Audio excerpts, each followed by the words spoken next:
Hello दोस्तों, मेरा नाम है रोशन और आप देख रहे हैं आर के एस फार्मेसी। पिछले क्लास में हमने हार्ट अटैक को पढ़ा था। इस क्लास में हम पढ़ने जा रहे हैं हार्ट फेलियर को। इसे हम कॉन्जेक्टिव हार्ट फेलियर भी बोलते हैं। आइए पहले सिंपल लैंग्वेज में समझते हैं कि सीएसएफ क्या होता है। सीएसएफ एक ऐसी स्थिति है जिसमें दिल शरीर की ज़रूरत के अनुसार खून पंप नहीं कर पाता है, जिससे शरीर में तरल पदार्थ जमा होने लग जाता है। आमतौर पर ये लंग्स, पेट और पैरों में जमा होता है। आइए अब इसका डिफिनेशन देखते हैं। Congestive heart failure is a clinical condition in which the heart is unable to pump sufficient blood to meet the metabolic need of the body। शरीर के ज़रूरतों के अनुसार हार्ट क्या होता है, पंप नहीं कर पाता है। इससे क्या होता है, कंगेशन मतलब होता है जमा होना। क्या जमा हो जाता है, ब्लड। कहाँ, लंग्स में और पेरिफेरल टिश्यू में। आप ये देखिए, यहाँ पर लंग्स में जमा हो गया है, पेट में जमा हो गया है, पैरों में जमा हो गया है। इस बीमारी से देखिए हार्ट का शेप कैसे हो गया, इनलार्ज हो गया है। ये नॉर्मल हार्ट है। Types of CSF, there are mainly two types होता है, left side heart failure, right side heart failure. Left side heart failure क्या is in this condition blood backup in the lungs. Blood क्या होता है, lungs में चला जाता है, जिससे क्या होता है, लंग्स में एक्यूमुलेट मतलब जमा होने लग जाता है। ये देखिए आप, जमा हो रहा है। Right side heart failure, in this condition इसमें क्या होता है, ब्लड होता है पेट में चला जाता है, लेग में चला जाता है, जिससे क्या होता है, स्वेलिंग, सूजन हो जाता है। आइए अब इसको समझते हैं कि कैसे होता है। ये देखिए आप लेफ्ट वेंट्रिकल को देखिए पहले, ये बाएं हिस्से में देखिए। हार्ट की जो मसल होती है वो हर एक मसल कॉन्ट्रैक्ट करती है। यहाँ पर आपका शुद्ध ब्लड होता है, ऑक्सीनेटेड ब्लड होता है। अगर ये हार्ट प्रॉपर तरीके से ब्लड को पंप नहीं कर पाएगी तो ये बॉडी में शुद्ध ब्लड नहीं जाएगा।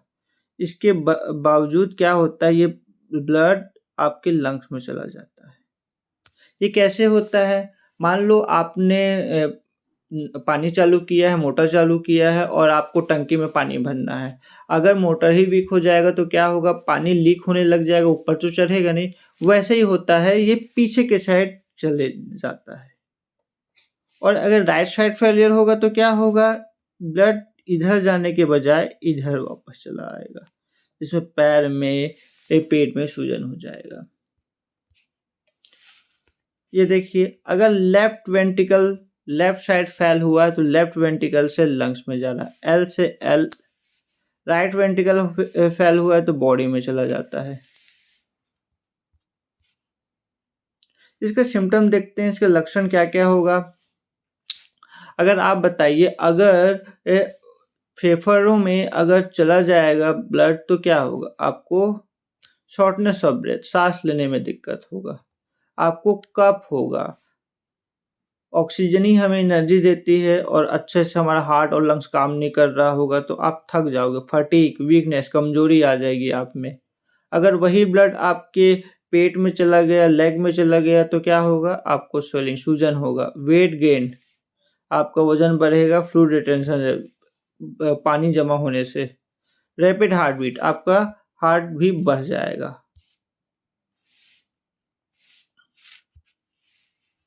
अब देख सकते हैं कफिंग हो रहा है, फेफड़े में पानी चला गया है, पैर में पानी चला गया है, पेट भी फूला फूला दिख रहा है।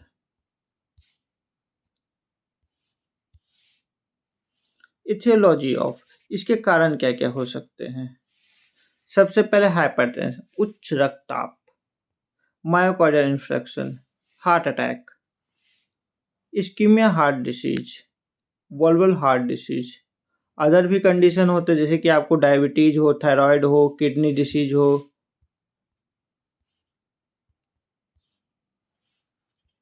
और कुछ रिस्क फैक्टर भी हैं जैसे कि smoking, obesity, alcohol, high salt intake. Important topic है pathogenesis of congestive heart fail. क्या होता है देखिए, सबसे पहले रिस्क फैक्टर देखिए। आपको मान लीजिए हाइपरटेंशन हो या मायोकार्डियल इन्फेक्शन हो, इससे क्या होगा, आपका हार्ट डैमेज हो जाएगा, मायोकार्डियल डैमेज, जिससे प्रेशर ओवरलोड हो जाएगा, हार्ट को प्रेशर ज़्यादा होने लग जाएगा। ये कंडीशन है आपके में, आपको हाइपरटेंशन है या कोई और हार्ट का बीमारी है जिससे आपका हार्ट प्रेशर में आ जाएगा। प्रेशर में आने से क्या होगा, ये पंपिंग एबिलिटी को कम कर देगा, जो वो खून फेंकता है वो डिक्रीज हो जाएगा, जिससे कार्डियक आउटपुट भी गिर जाएगा।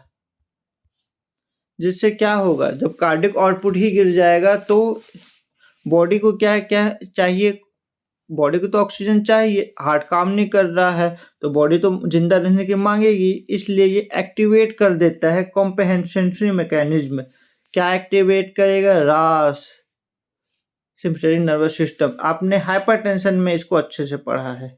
इससे क्या होगा, वासोकॉन्स्ट्रिक्शन, जो आपके जो आर्टरीज है वो कॉन्ट्रैक्ट सिकुड़ने लगेंगे, जिससे आपका ब्लड प्रेशर बढ़ जाएगा।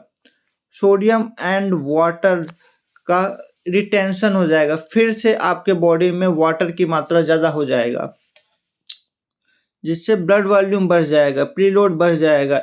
इससे क्या होगा, आपके लंग्स में, लेग में, लिवर में ब्लड खून जमा होने लग जाएगा, फ्लूइड जमा होने लग जाएगा, जिससे आपका जो हार्ट का शेप है, 8वें नंबर के देखिए, हार्ट का जो शेप है वेंट्रिकल रिमॉडलिंग, जो हार्ट का आपने मैंने आपको फोटो दिखाया था, उसमें क्या हुआ था, हार्ट पूरा झूला झूला दिख रहा था, वो होने लग जाएगा। हार्ट का शेप, जो उसका वॉल होता है वो थिन होने लग जाता है, जिससे उसकी एबिलिटी खत्म हो जाती है, फर्दर डिक्लाइन कम हो जाती है। ये साइकिल चलता ही रहता है और ये कंजेक्टिव हार्ट फेल इसी को बोलते हैं। सिंपल है बहुत। अब इसका ट्रीटमेंट देख लेते हैं। ट्रीटमेंट में नॉन फार्माकोलॉजी मैनेजमेंट, आप क्या कर सकते हैं, लो सॉल्ट डाइट ले सकते हैं, रेगुलर एक्सरसाइज कर सकते हैं अपने कैपेसिटी के अनुसार, avoid alcohol, smoking, stress manage कर सकते हैं, फ्लूइड इनटेक कंट्रोल कर सकते हैं आप।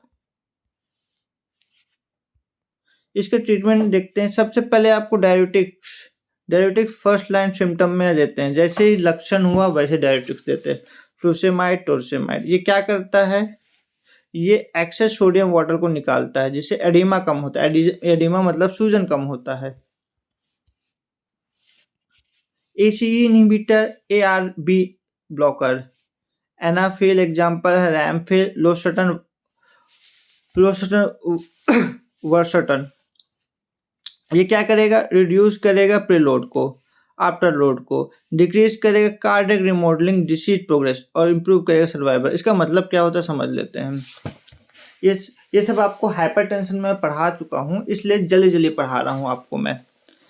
ये कार्डियक रिमॉडलिंग का मतलब क्या होता है, जब हार्ट का जो साइज चेंज होने लग जाता है, आप देख रहे हैं झूला झूला दिखने लग जाता है, उसको कम करेगा ये, जिससे आपका सर्वाइवल इम्प्रूव होगा, हार्ट का लोड को कम करेगा ये।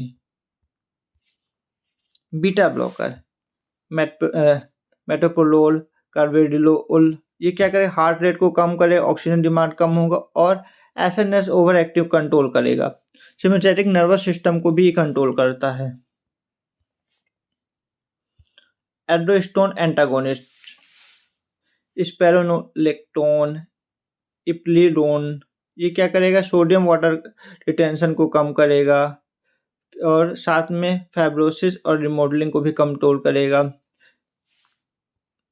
आपने ये सबको हाइपरटेंशन में पढ़ लिया है, इसलिए मैं जल्दी से आपको पढ़ा देता हूँ। कार्डियोग्लाइकोसाइड, डिगॉक्सिन, इम्प्रूव करता है कार्डियक आउटपुट को।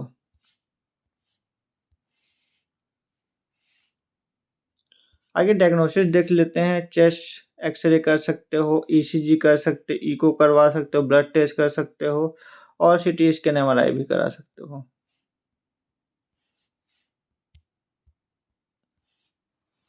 Thank you very much. आपको अगर मेरा वीडियो पसंद आया हो तो लाइक और सब्सक्राइब कीजिएगा। मिलते हैं नेक्स्ट वीडियो में।